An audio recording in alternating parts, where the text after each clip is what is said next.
Hi, I'm Sammy, and in this video, I'm going to be talking about alternatives to the way our economy is currently run. And this is my final project for my anthro class at UCLA, but I probably would have made this video anyways because I'm super passionate about this topic.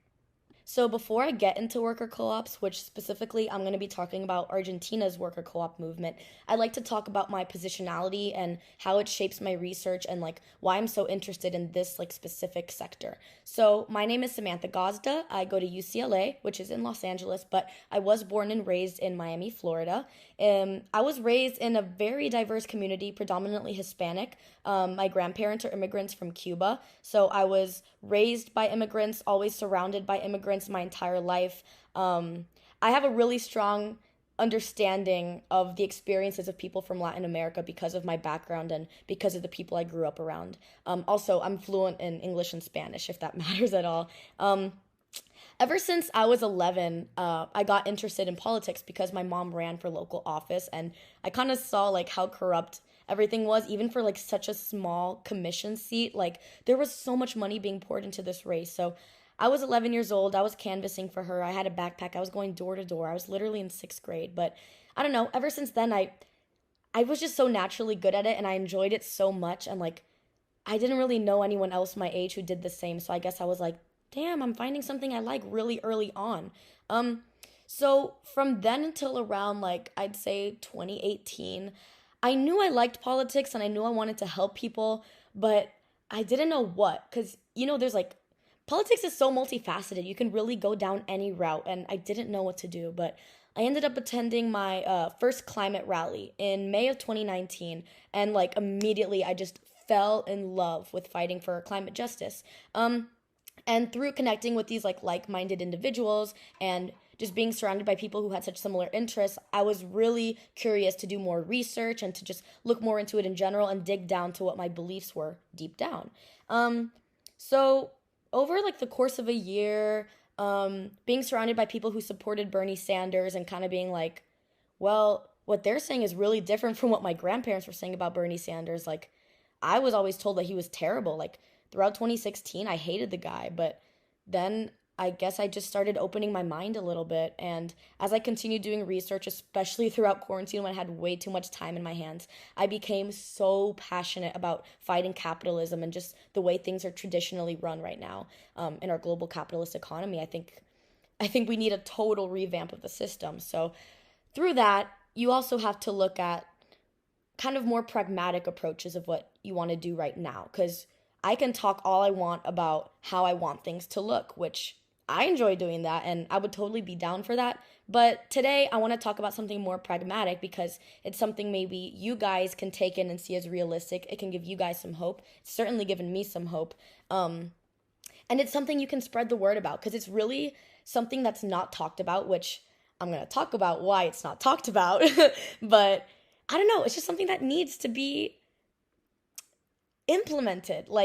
It's just so revolutionary, yet we can still do it within legal bounds, and it can just make class consciousness expand rapidly across this country, which is something that we need in order to transition away from this harmful system we have. So yeah, I see worker co-ops as an organizational tool that can pragmatically shift us away from our harmful capitalist culture. So I hope that through listening to this video, which was supposed to be a podcast, but I wanted to include some videos and pictures, so it wouldn't really make sense to have it just be audio. I hope you can become as excited about worker co-ops as I am. Get ready, because you're going to have your mind blown. This is such an awesome topic. All right, let's get into it. Part 1, capitalist workplaces are not free, plus alienation explained. If you're human and you're alive, there's probably a good chance that you hate Mondays. You might hate Mondays, but is it really Mondays that you hate? If you're lucky enough to have holidays and one of the relaxing days at the beach happens to fall on a Monday, are you still getting that feeling? Are you still hating the day? No. And that's because you don't hate Mondays, you hate capitalism. We're told we live in a supposedly free market, but how free are we really? How free are you if you're working in a dictatorial style workplace? Is your workplace really free if all the decisions are being made by an out-of-touch boss who doesn't even know about their workers' day-to-day experiences? When people think about their dream job, and think about this, you're not going to be envisioning a depressing cubicle. They'd probably be thinking about something fulfilling or something worthwhile and something that improves the lives for themselves and others. You want something that allows you to have some control over your life at work, a certain amount of freedom. But unfortunately, these jobs are really hard to come by if you're not rich, and most of us aren't born rich. As workers are forced to work for capitalists, they continually produce and reproduce the capitalist social relations that control them. By producing more and more profits, workers strengthen, by accumulation, the power of capital. And as capital continues to concentrate into fewer and fewer hands and into fewer and fewer powerful mega corporations, its power over society and workers continues to grow. So as we work for them and as we contribute the profits that help them accumulate capital, they're getting stronger. It's like a deadly cycle.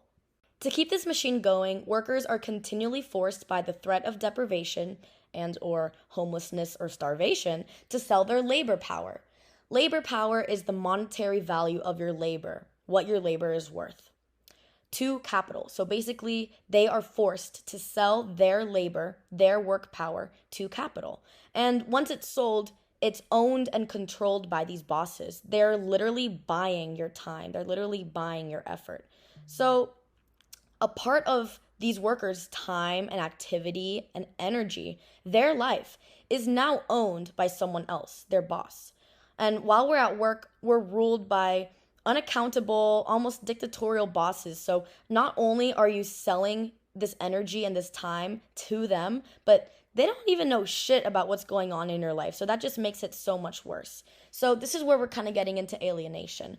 Bosses make lots of decisions that heavily impact the quality of life of their workers, often with the motive of maximizing profits. So this includes cutting lunch and bathroom breaks, forcing people to work for free after the day is done, like overtime that's unpaid, etc., etc. We know why bosses have this power. Why? They decide who to fire and hire. They can assign people dangerous, harmful, humiliating tasks. In capitalism, they have the legal right to decide all of these things, all of these tasks, all of these breaks that the workers need to obey without any democratic control or input by the people who are affected by these decisions, the workers. The workers have no say in how literally their entire day is going to go, in addition to having their labor value stolen from them. So this makes the capitalist workplace inherently free. We aren't deciding what gets to happen in our day. We are going to work, being told what to do, and we are threatened with starvation and homelessness and being fired if we don't obey the orders. So for Karl Marx, this relationship between a boss and the workers has major implications for life under capitalism. This is his quote. He says, quote, "Labor is therefore not voluntary, but forced. It is forced labor. It is therefore not the satisfaction of a need, but a mere means to satisfy needs outside itself," unquote. This is Marx in the Economic and Philosophic manuscripts of 1844. Basically what he's saying is, because labor under capitalism is unfree, we are not enjoying it. We don't enjoy it. We're not feeling a real need to carry it out. We're just going to work and we're kind of telling ourselves, I need to do this so I can get paid and feed my family, or I need to do this so I don't get fired. So instead, we end up working and doing these things that our boss tells us to do just to satisfy our external needs to survive, to look after those we care about. Even things which are inherently valuable and enjoyable for people, curing and helping the sick, teaching future generations. A lot of the enjoyment gets sucked out of that as soon as you end up having to do it as your job. It doesn't have to be this way. If I was younger and our economy worked in like a totally different way, like we were like encouraged to do things that we were passionate about, contribute to the community, and not have to worry about weird deadlines and strict rules and strict breaks and dictatorial bosses, I would immediately be passionate to work in a nursing home or become a teacher or help people learn traffic laws, like literally anything for the benefit of my community.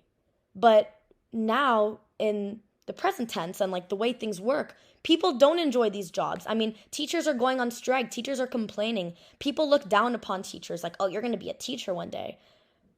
That should be like a job that people look up to. That is one of the most beautiful ways you can contribute to society, through being a teacher, especially working in a nursing home too, caring after old people. Now it's seen as like, oh yeah, you get paid a poor wage to go take care of people. And gosh, it doesn't really have to be this way. Come on, like, in Volume 1 of Capital, Karl Marx describes factory labor as, quote, a hierarchically organized system of exploitation and oppression, unquote, that, quote, confiscates every atom of freedom, both in bodily and in intellectual activity, unquote, Marx, Capital 1. That's why the labor movement has traditionally labeled work under capitalism as wage slavery.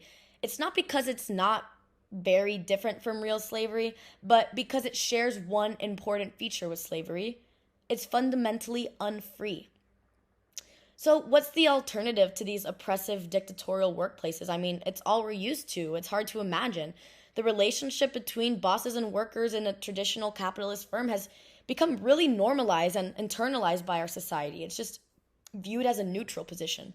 It doesn't help that the mass media refuses to cover movements that are pushing for alternatives to the current way we run things. And that's why I'm here to break it down for you, because we can't continue this way. Our lives depend on it. Part 2, where do we go from here? If the current way we run things in the workplace is so unjust and has such negative consequences for workers, why are we still doing it? Why are we still running this way? And why have we been doing it for so long? It's simple. Because those making the decisions about how things are run benefit greatly from the nature of this workplace. For decades, they've been doing everything in their power to keep it this way. And they do this in 2 ways. Through the law, by paying off lobbyists and representatives to write laws that enable that kind of workplace, and through control, by feeding people pro-capitalist propaganda through the media. They try to maintain class relations by ensuring that the quality of life of the working class is in that perfect middle ground where they're not suffering enough to the point of revolt, but they're distracted enough with the need to make ends meet that they don't even consider alternatives to the current way things run. All that's on their mind is survival and feeding their family. And we really just don't have the time to think about alternatives. It's really the perfect middle ground that they've put us in. And it feels like we're trapped because we know things could be better if we just didn't settle for the way things are. And we want to advocate for alternate economic systems. Like, I think most people would agree, and it's probably proven that most people agree, the way we run things is not sustainable or effective or good. But even the word socialism scares off the average American, so what do? We democratize the workplace. Part 3, what's a worker co-op? And Argentina as an example of a successful worker co-op movement. Luckily, there's a not-so-seemingly radical way of running the workplace. The concept won't scare away the average American, so it'll be a much easier concept to get people on board with. So what is this alternative? Worker-owned cooperatives, as I've said a few times. Worker co-ops are business enterprises that are owned and governed by their employees. Decisions in the firm are made democratically, with each member having one vote, like a direct democracy. Member owners invest in and own the business together, and they share the profits and also decide where the profits go. In order for you to better understand the way these cooperatives work, I'll be talking about one of the most successful worker co-op movements in the world, in Argentina. It all started in response to an economic crisis, similar to what we're seeing right here, right now. Let's get into it. Let's talk about Argentina's economic history and their neoliberal reforms, because it's very important as providing context to what they did in response to it, and also because our economy can kind of relate to what they went through. Not in that we were seeking loans from the IMF, but in that we were going through like pretty bad recessions and that the workers were just not doing well in general. So, in the 80s, Argentina was regarded as being in hopeless economic distress.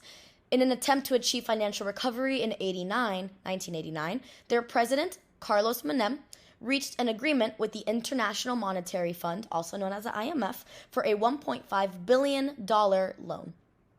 During the first 6 months of 1989, Argentina was isolated in the world of global finance, fell into more than $4 billion behind in interest payments to its foreign bank creditors, and its inflation rate exploded into triple digits monthly. Washington Post, 1989.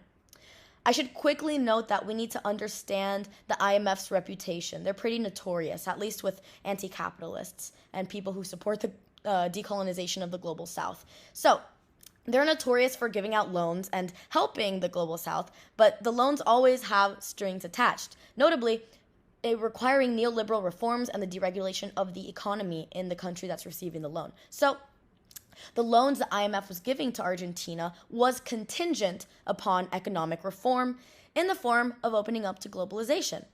To give you an idea of who supported this, President Bush praised the Argentine reforms and said, "We have great confidence in President Menem." The Washington Post, 1989. Well, Bush, your confidence is about to dissipate because after the end of a short economic boom in the 90s, Argentina became reliant on the IMF to provide the country with low-interest access to credit to guide its economic reforms. So there was a recession that began in 1999. The national deficit was widening. The external debt was exploding. IMF 2000. The IMF was alarmed by these numbers and they advised the government, who was a new president at this point, Maquinea, to balance its budget by implementing austerity measures to sustain investor confidence, because that's what's most important, right? This led to almost $1 billion in spending cuts, $2 billion in tax increases, New York Times 2000. Maquinea resigned in March of 2001. He was replaced by Ricardo López Murphy, who lasted less than 3 weeks in office before being replaced by Cavallo, BBC News. This is when things heat up. Listen up. Cavallo was fumbling in terms of the economy, and this is when people started to react. He tried to curb the budget crisis. Yeah, he really tried. He instituted an unpopular pay cut in July of up to 13% for all civil servants and government pension benefits.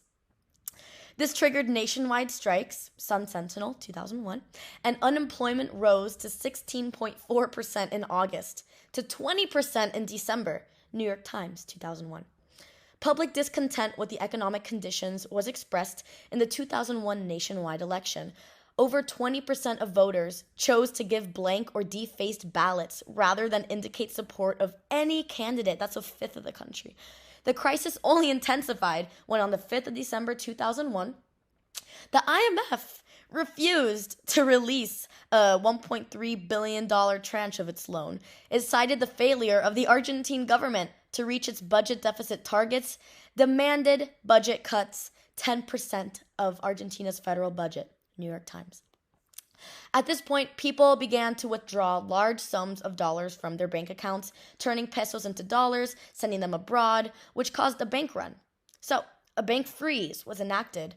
This enraged so many Argentines who took to the streets of important cities, including the capital, Buenos Aires. And what's really important here is the people who actually managed to get their money out were the richest. They were taking out millions and millions of dollars worth of pesos out of Argentina, but the people who didn't have as much income, who were only trying to take out small amounts of money, were restricted to only taking out $250 a week. So we know who was affected the most by this bank run, and it certainly wasn't the elite. The protests began as noisy demonstrations, such as the banging of pots and pans, but soon included property destruction, often directed at banks, foreign-owned privatized companies, and especially big American and European companies. Here's a few protest clips from the movie The Take, which we watched in class. Money offshore, while they were locked out of their own life savings. That didn't go over well.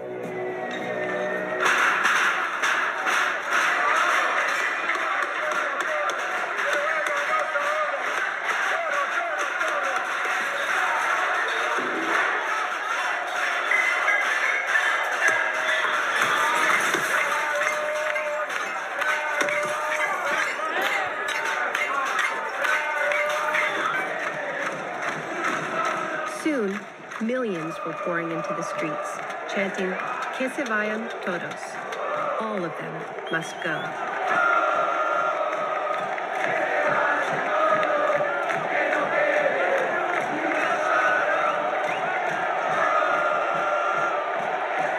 And they very nearly got their wish. Argentina went through 5 presidents in only 3 weeks. And in the very same month that Enron declared bankruptcy, so did Argentina, the largest sovereign debt default in world history. A country refusing to pay its debt. Banks locking people out of their own accounts. The basic rules of capitalism were being broken by the system itself.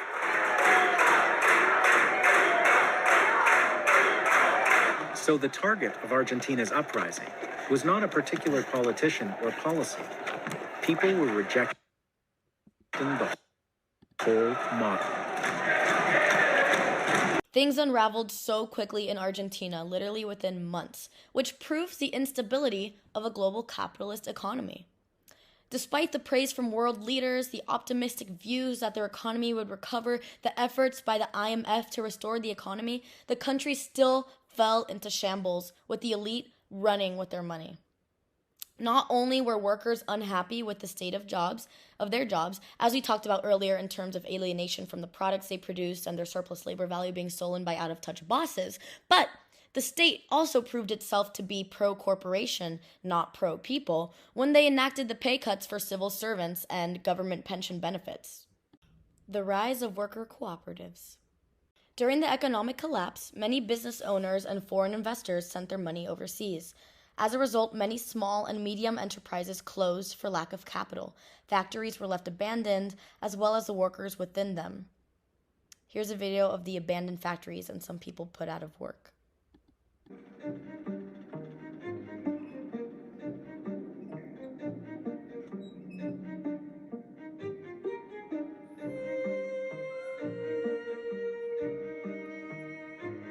Yo trabajé durante 15 años en esta empresa. Mi sector era matricería, soy tornero matricero. Mi sueldo mensual era de $1.200. Muy bien, muy buena plata. Bueno, hoy no lo tengo, hoy no lo gano.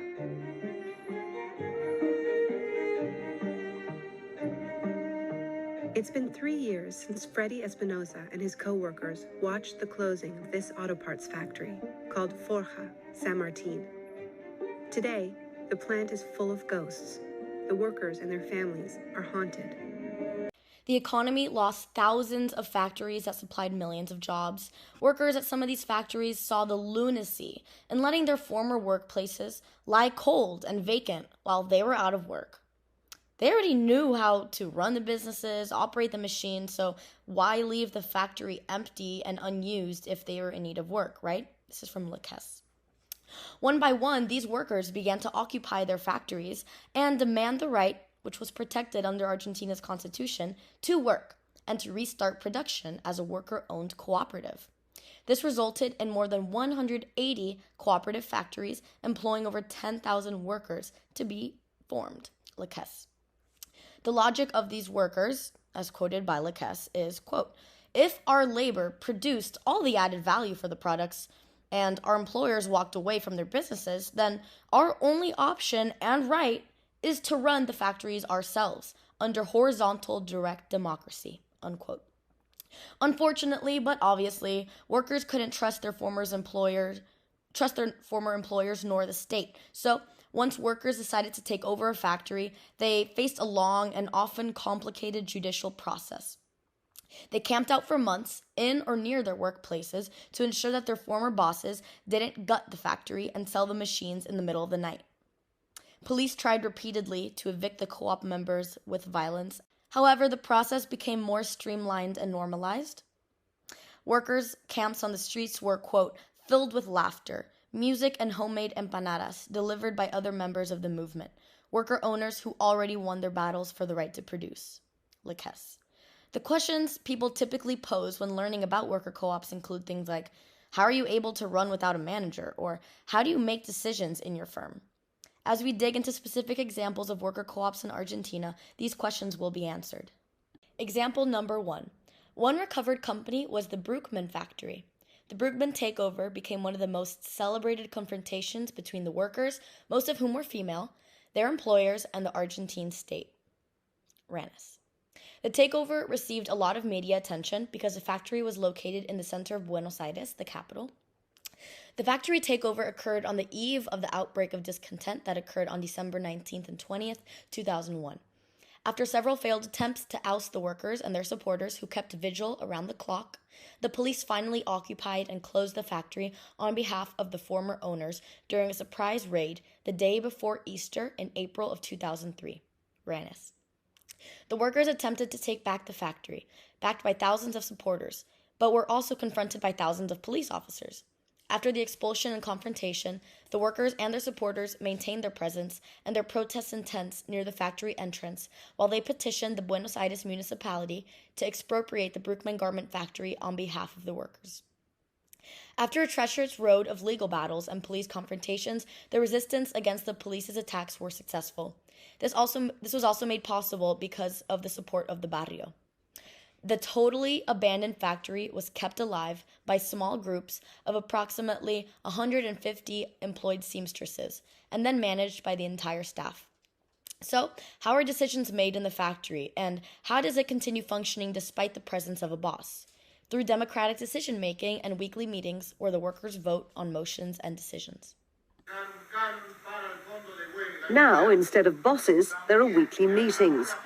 Motions are read and every decision is voted on, including the most important one they've made, to fight for the factory to become nationalized, that is state-owned, but under the control of the workers. Bruckmann's not alone in their struggle for worker ownership. Example number 2. Another famous takeover took place at the Bowen Hotel, a 20-story, 5-star hotel. In the midst of the economic crisis, the hotel closed its doors in December 2001. In March 2003, 30 Bowen workers, most of whom had been unemployed, met and decided to take over the ransacked hotel. They were supported by the National Movement of Recuperated Businesses, G 2017. Workers slowly began the process of cleaning out the debris and buying new equipment, all while occupying the hotel continuously to avoid eviction. Guest rooms and public rooms were restored, and the flooring was replaced with tiles from the recuperated Zanon factory, another famous recuperated cooperative. Gradually, more rooms were opened, and the hotel now has a bar, a restaurant, meeting rooms, and 140 guest rooms available. What makes this hotel interesting is that it's worker-owned and operated. The Hotel Bowen attracts international tourists who can mix with artists, intellectuals, and activists interested in workers' rights. Es una gestión independiente, está administrado por sus propios trabajadores, y esto nació como una respuesta a la crisis del desempleo y a la crisis económica que se generó en el año 2001, que se ha logrado combinar el funcionamiento de una empresa muy seria, pero no tradicional, y administrada con un criterio básicamente social y de responsabilidad hacia la sociedad.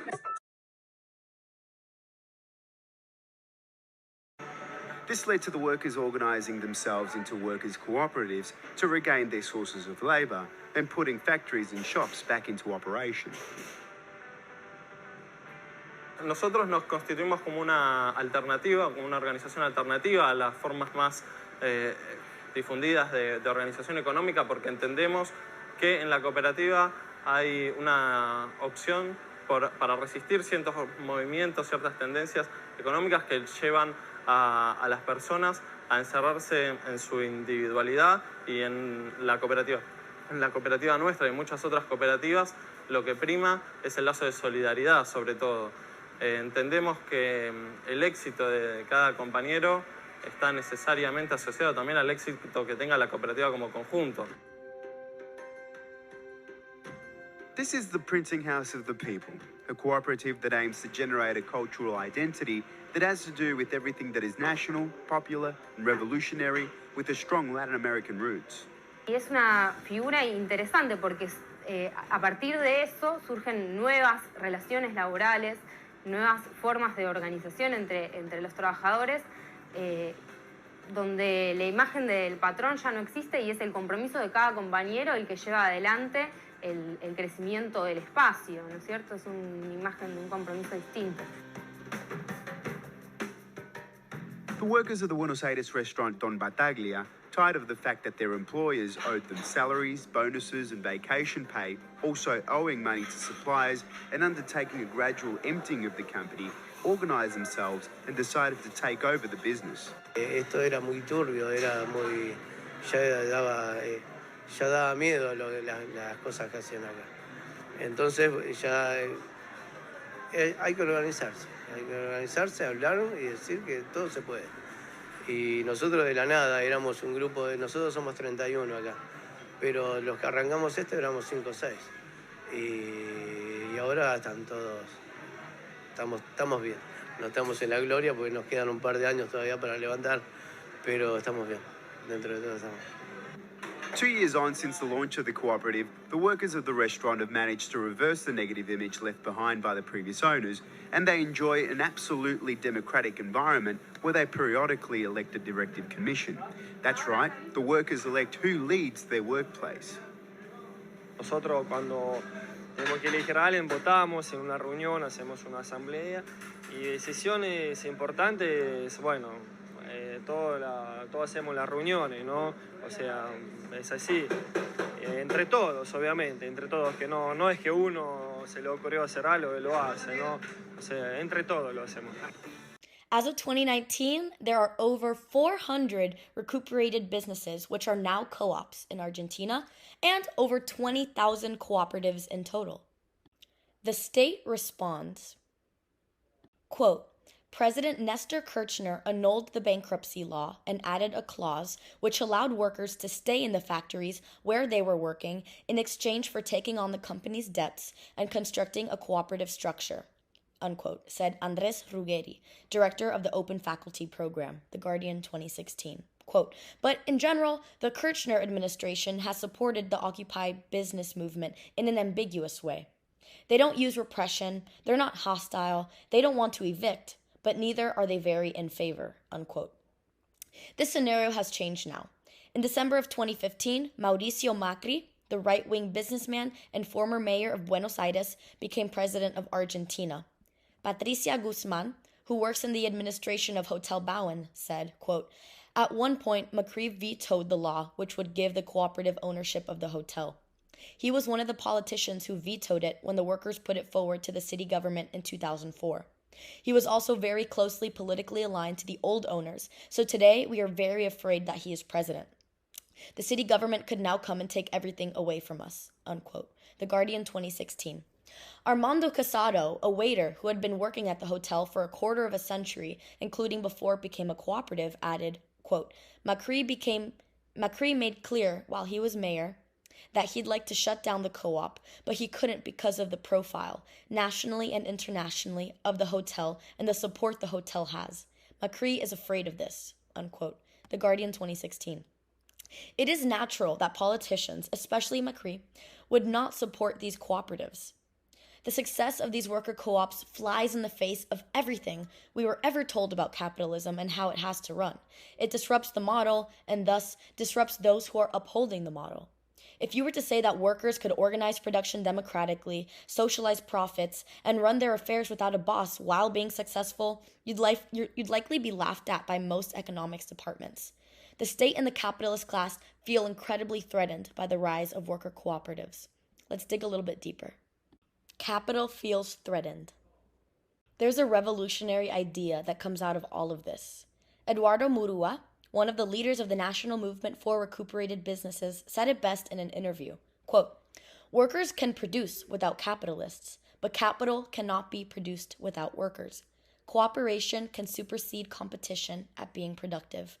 Unquote. Interview, July 8th, 2006. This simple fact alone is enough to contradict the entire capitalist economic model. It's been instilled in us since we were young that hierarchy is necessary in order for society or organizations to function. If not, there'd be chaos. However, the success of the worker cooperatives in Argentina is a living example of why this simply isn't true. As Mark Goodale puts it in Neoliberalism Interrupted, Latin America is a global laboratory in which new forms of governance, economic structuring, and social mobilization are responding to and challenging the continuing hegemony of the neoliberal world order. In striving to defend their family's livelihood, the workers have found themselves in an ever-increasing confrontational relationship with the capital, the state, and the judicial establishment. As the workers proceed in the occupation and recuperation of their workplaces, they'll be touching on fundamental questions concerning the direction of the neoliberal economy. Ranis, 2010. According to Peter Ranis, a professor at the City University of New York who has done extensive research on the political economy of Argentina, quote, should the recuperation of factories and enterprises continue unabated, should it reach large-scale economic entities, capitalist interests may begin to feel threatened and the potential for class confrontation will increase. Should a crisis of capitalism emerge, again, the workers' cooperative movement surely offers a systematic labor alternative. What is more, it may provide a model for a new cultural and ideological sea change in working-class culture and consciousness, unquote. Ranis, 2010. Thesis/conclusion. In conclusion, traditional capitalist firms tend to be managed by a board of directors who have little to no experience with being a lower-tier worker in the firm. This leads to decisions that are inconsiderate of workers' needs and produce not only a crisis-prone workplace, but consequently a crisis-prone economy. Thus, worker cooperatives, or firms that are self-managed by workers, pose a great threat to the exploitative capital-labor relations that currently exist. Following an economic crisis in the late 1990s, workers in Argentina took many businesses into their own hands and transformed them into worker-led firms. This formation, maintenance, and success of the Argentine worker cooperatives are a worthy initiative to explore when imagining a new landscape of firms that prioritize the needs of workers and the community. These examples and the proven benefits of worker cooperatives prove that we must transition away from traditional capitalist firms and inspire workers across the globe to fight for a self-managed workplace. Bonus, a review, and how this ties into what we learned in class this quarter. My project supports many of the arguments we've read and discussed in class. Throughout the quarter, we've talked about movements that have challenged state authority and what can be viewed as the status quo. The worker cooperative movements I've explored in my podcast are incredibly reminiscent of all the social movements we've discussed. While they may differ on the surface, for example, workers taking over a factory versus the indigenous struggle in Chiapas, at the end of the day, both movements are contesting the neoliberal world order and the harmful philosophies of colonialism, imperialism, authority, and control. All oppressed groups around the world are united in their cause to fight against hegemonic states, corporations, and judicial systems.